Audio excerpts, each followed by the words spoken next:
Yeah, to operate a business with Turo, like I said, you can do well if you got the location,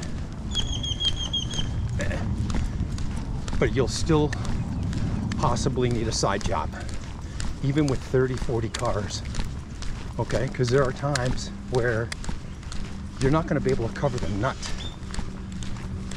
Insurance, registration is all high here in Vegas. So if you got 30 cars and you still have to grind it doing Uber out there in La La Land, well then, it should be telling you, if that's what you got to look forward to, then you're not in the right business. Hey, no, no pupa, no.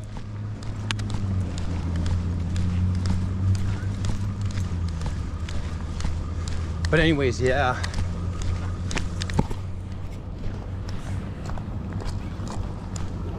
No pupa. Like I'm telling you, man, that's crazy when you stop and think about it. Turo falls into the same category as a screwed up company, fucked up company. People that do it really aren't really good with numbers. You know, they've got to have all kinds of bullshit tracking devices for their high-end cars. They make big money on high-end cars.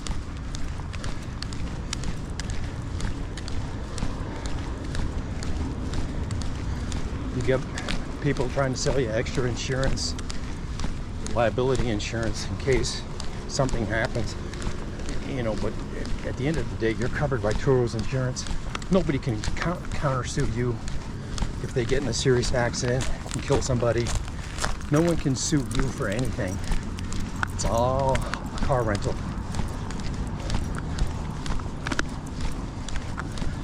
But there are insurance companies out there trying to sell you insurance, extra insurance, should there be a catastrophic accident and someone tries to sue you. Bottom line is, being in business in Turo is for stupid people. Period. It's for the same people that buy a Tesla Cybertruck. It's for people, uneducated people. Okay, let's go. Good boy. It's for uneducated consumers. So is Turo.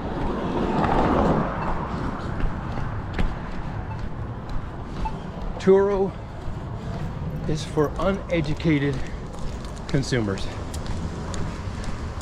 who want to get into that business. And people who rent a car on Turo, let me tell you something. The way that Turo host makes money is by nickel and diming the person who rents the car. They try to nickel and dime you. You know, certainly just get the scratch in the car, or if you don't clean the car when you bring it back, they try to pick up. Naturally, if they bring it back really filthy, you can't charge a cleaning fee.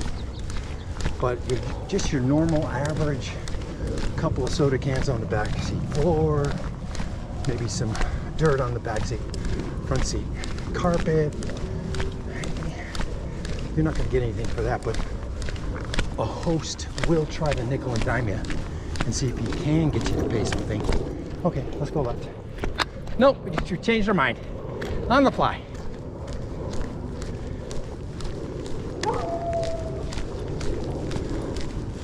They'll try to nickel and dime you. That's how they make money.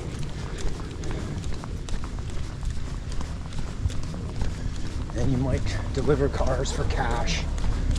And then if the renter complains to Turo, you can get in trouble for that.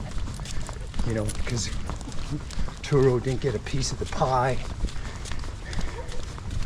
Turo wants a nickel for every fucking nickel that comes in. They want a percentage. If you deliver a vehicle, they want a percentage. If you have to refuel a vehicle, they want a percentage. It's a fucked up company.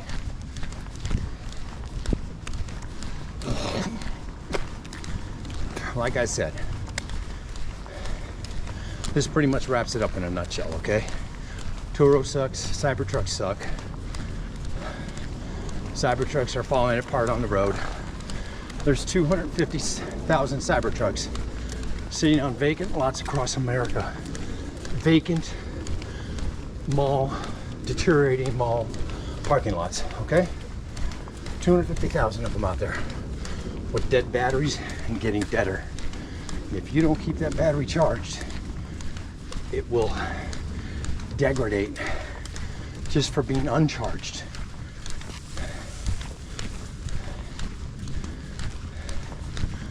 Cars are good, Cybertruck bad. Turo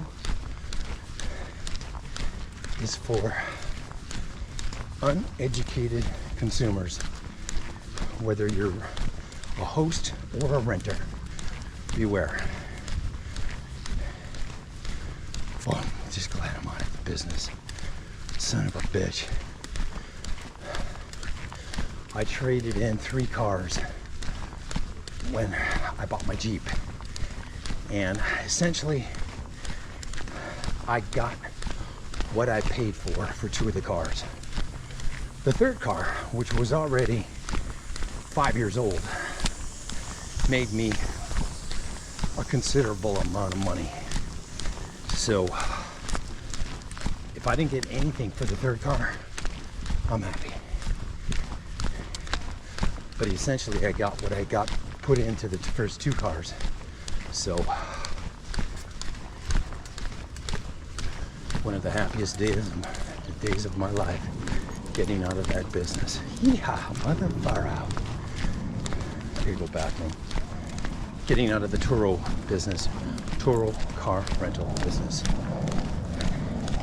It's for uneducated consumers who want to open up a business. As is Cybertruck. Uneducated consumers. You know, I've run into a few people that own Cybertrucks, and I asked them if they're happy with it. And they say, oh yeah, I'm happy. Well, you better be, because you're stuck with it. You got no chance to resale it. It's a lemon of the lemon laws. But in case, to each his own. I'm just glad I didn't buy one. Now I love my car. You know, I probably saved $6,000 in fuel buying gasoline. 0 maintenance for 50,000 miles. No belts, no hoses, no radiators, no oil leaks, no power steering leaks, no alternator.